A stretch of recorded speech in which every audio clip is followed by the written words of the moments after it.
Hey everybody, welcome to the channel. My name is Stephen and this is Northwest Small Batch Brewing. Excuse me. So today I want to talk about pH because there's a lot of home brewers, and if you watch any YouTube channels for home brewing, you'll see them checking their pH of their mash all the time. So I want to talk a little bit about that, what they're doing, why they're doing it, and is it really necessary? But before we get started, it would help me out a lot if you would do that YouTube-y thing and look down and hit the subscribe button. Obviously, without you here watching my videos, there would be no point in me putting them out. So it really motivates me to keep putting out new videos, and I appreciate it. Thank you.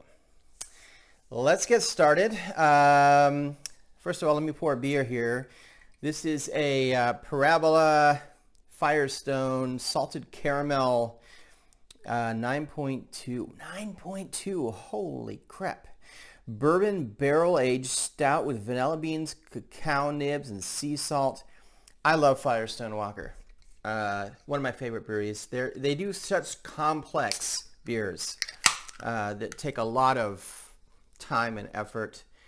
And to me, it's like, you know, whiskey, you have to really take your time to really get into a whiskey and taste the flavors and everything. And I feel like this is like the whiskey version of beer. They make such a good, complicated thing. Oh man, that's gonna be good. All right, so let's get talking about this. So you see somebody mash in when they're making their beer, and then probably, I don't know, give it a few minutes for it to sort of start to break down the enzymes start to break down the starches. It starts to liquefy a bit. And you then take a sample and check the pH. And then you make adjustments depending on what the pH is. I'll tell you, well, let's talk about why they do it. So it's really for the yeast, to be honest. Well, it's not just for the yeast. It's for the enzymes too. So the enzymes that are breaking down the starch in your mash work best under a very small range of pH. And if you get too high or too low, it alters or affects your enzyme's ability to convert the starch in your mash to sugars. So that's the first reason you would check it. And the second reason is because yeast needs to be within a certain range. When the yeast starts working and starts fermenting, it will drop your pH. So if your pH is too low to begin with, it's going to cause the yeast to stall or cause off flavors and stress the yeast. And sort of the same idea if it's too high. If it's too high, it's going to have the same problem. Then, of course, it's not going to lower to where it should lower. And so that's the reasoning really behind changing or checking your pH. The question is, how necessary is it? And does everybody do it on every brew? Oh, God, that's good. Oh, guys, I can't remember what I paid for this. I mean, they do tend to be kind of spendy. But you do get a, what is this, like a pint can. It's definitely bigger than a regular size can. It doesn't really say. Oh my gosh. The chocolate flavor. I know this is not a video about this beer, but man, that's good. Like, oh man. Guys, if you have a chance to try Firestone Parabolita Salted Caramel. Oh, that's a good beer.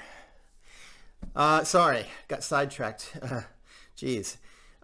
So I'll tell you a secret. I did not start checking my pH of my mash until just recently. Mostly because I was able to get a pH reader pretty cheaply on an Amazon Prime day. And I was just like, I'll give it a shot. Until then, I'd never checked my pH, and frankly, I never really noticed any issues, attributed to that in my beer. So I will initially say that I don't think it's a huge deal to check your pH or not check your pH. Like if you don't have a pH reader, just keep doing what you're doing. At some point, if you want to, sort of start checking on that, you can get them cheap.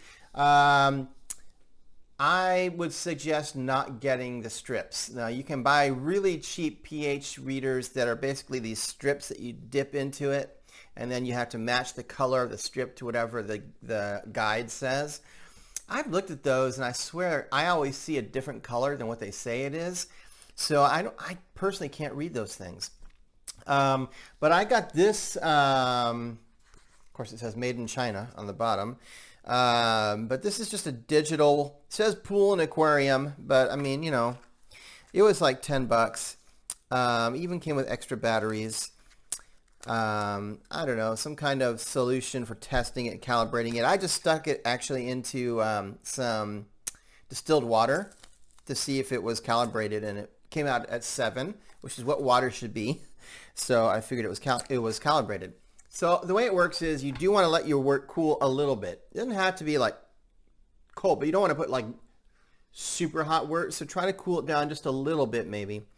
But I like to always take this, the little thing comes off here. There's a probe in there. You don't want the probe to get dried out or whatever. So you would always want to keep the cap on it. I like to put it in distilled water and make sure that I get a reading of 7 before I take any other reading to make sure that it's still reading correctly. And then you put it in your wort. It does take a few minutes. The numbers will change as it's taking the reading. So you give it a moment, check the reading. You're looking for a pH of between 5.3 and 5.5. Now, some people will say, well, it's 5.2 or 5.6, and I don't know, but the most consistent information I've been able to find is that it's between 5.3 and 5.5. If I'm at 5.6, I'm not messing with it. If I'm at 5.2, I'm not messing with it. The deal is that it's really hard to dial in your pH right, really, really close. Very small adjustments can make huge differences in the pH. So, how do you adjust your pH? Well, you're either going to use, okay, here's the deal. A lot of YouTubers buy specific products for it that are kind of expensive out on the, internet off of YouTube, off of brewing pages like, Northern Brewer, More Beer, whatever, or local homebrew store. I like to keep things simple. I really don't like to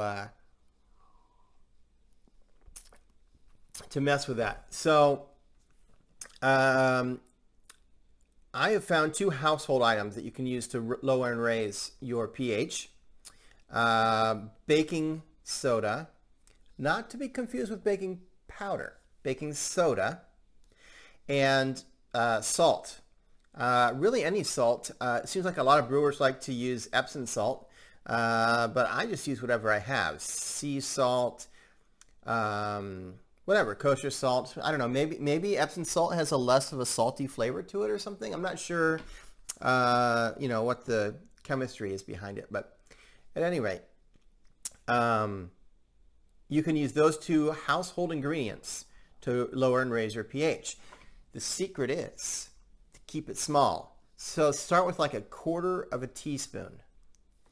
Pop that into your mash and give it a couple minutes, recirculate and stir it, and then recheck your pH and see how much or if it's changed. You got to be careful because it's not linear. In other words, you can't just put a 1/4 teaspoon of something and then if it goes up this much, think if you put another 1/4 teaspoon, it's going to go up the same amount. It's not linear, so it could end up going 2 or 3 or 4 times more higher in pH with the same amount. So that's why it's very difficult to find an accurate, scale. You just have to start slow and small and try to adjust it. So that's all I do with pH. You won't really ever see me checking my pH on camera because I don't want to make it a big deal. I don't want brewers to think they have to do it because I don't think you do. I've been brewing for a long time and just never dealt with it. Probably it's more of an important thing if you're doing sour beers, but I don't brew sour beers. I just don't care for them too much. Sour beers and IPAs are just not my thing. Anyway, I hope that helps. You can obviously do more research if you want on the web, but that gives you a good sort of starting out point. So thanks for stopping by. I appreciate it. Make sure you subscribe. If you have a chance to pick up this Parabolita from Firestone Walker and you like chocolatey stouts, oh man, this is good. I'm sad I only got one. I will see you back here in another week, and until I see you then, happy brewing.